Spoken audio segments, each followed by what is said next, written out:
What's up, everybody? Welcome back to the Spurs Hangout Spot, where we talk about everything San Antonio Spurs basketball, from news, rumors, opinions, and more. So let's get into it. All right. So, what I want to kind of bring to the forefront right now is all the talk about how our Spurs, should try to build like OKC, build through the draft, go that route instead of bringing in stars, blah blah blah. All the talk that's been going on lately. Just continue to build with what we have. And I want to try to explain the difference of why we can't do what OKC is doing. All right. And it's a couple of key things and key reasons why. And those are they have young, great players. And the even more important thing is they are cheap at the right time. That's how OKC is doing what they're doing. They have young, great players who are cheap at the right time, which is kind of different from what we have going on or potentially have going on. So let me explain what I'm saying. Let's take a look at OKC's payroll right now and the players and their contracts that they have going on. So check this out. Now, if we take a look at their roster and what they're getting paid, let's take a look at their key players and see the type of money they're making, right? Okay, you have Shea, who this year made 35. And we all know that Shea has a supermax coming his way. But we're just talking for right now and why they're able to do what they're doing. The MVP of the league is only making 35, 36 if we round up. Next, Hartstein is making 30 million this year. Chet, 10.8 million this year. Luke Dort is at 16.5 million this year. And you have Alex Caruso at 9.8 million. Jalen Williams, 4.7 million this year. Casey Wallace, 5.5 million this year. So all of their like main players, top players, role players are cheap and they're good. And so it's kind of fooling the league because everyone says, okay, we could do what OKC is doing. But OKC kind of has the perfect storm right now with what they're doing. It's going to totally change once these guys have to start really getting paid, right? So that's what made me think that OKC is really not going to be as much of a powerhouse as everyone thinks they are. Because once it's time for, these players to start getting paid, it's going to totally change the dynamic of their team.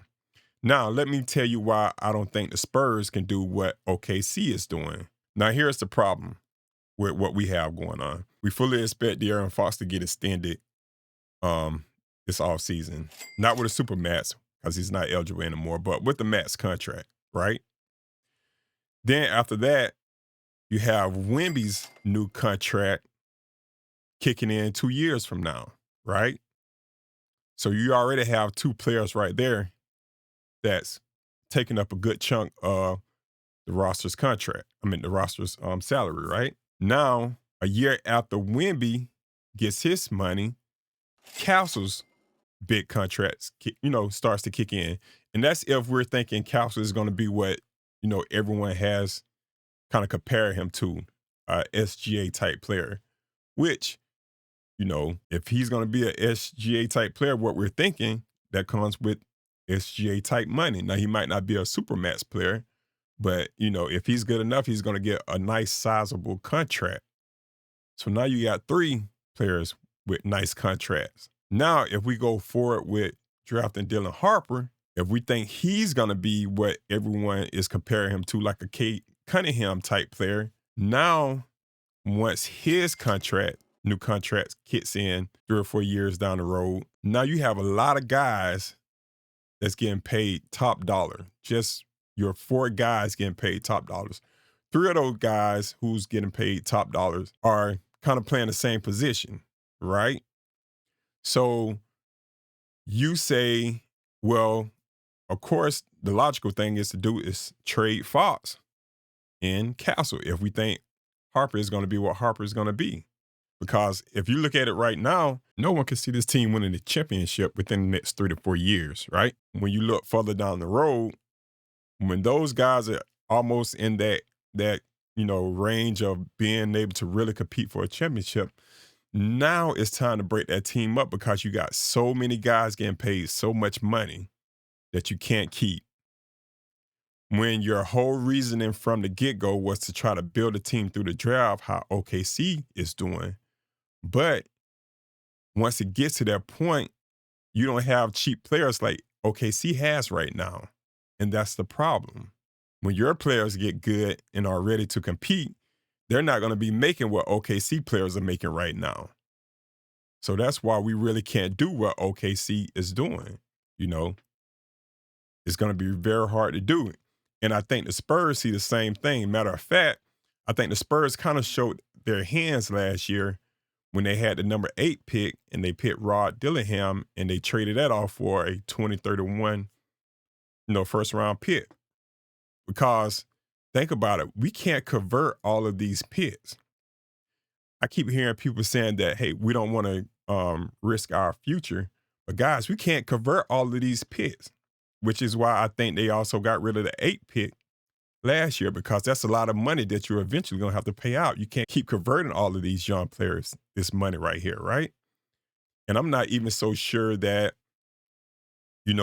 they're going to go with the number 2 pick now that I think about that. I'm thinking they either might trade that or trade down, because it's a lot of money that you're going to be paying out eventually.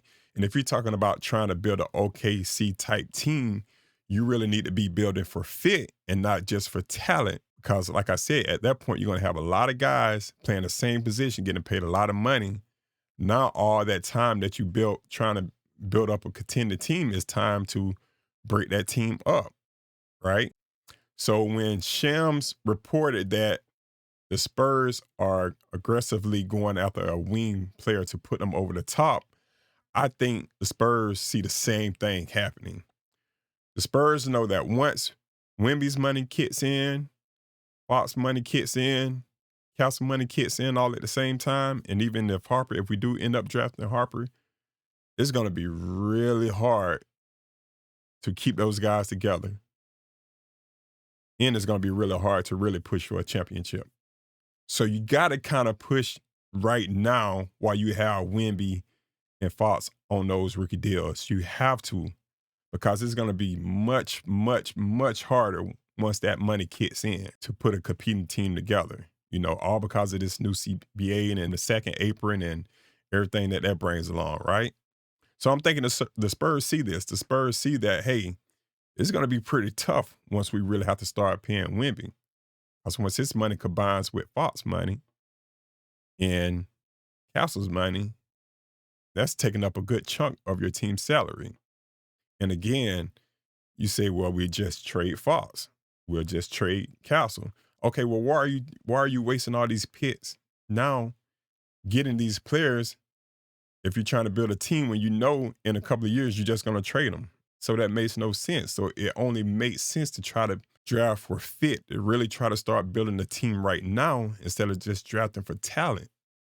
Because eventually you're going to lose that talent and you haven't won anything. You're just going to be a mediocre team, getting mediocre picks, and you're going to be stuck in the middle. And that's the one thing I fear the most for us. I don't want us to be stuck in the middle, So that's just my thoughts on it. That's why I don't think that we can do what OKC is doing. If our players were in ready to win mode now, it'd be totally different. But this roster that we're putting together, we're still like 3 or 4 years away from competing, which is when a lot of these players' money, really kicks in. And now we're paying out a lot of money for only a few guys on the roster. So that's my opinion about it. Again, could be wrong, but I would love to hear your opinions on what you think we should do. If you think we should continue to build it through the draft, how everyone say we should continue to do, or if you think we're running into these problems. So let me know down in the comments how you feel about it. But until then, go Spurs.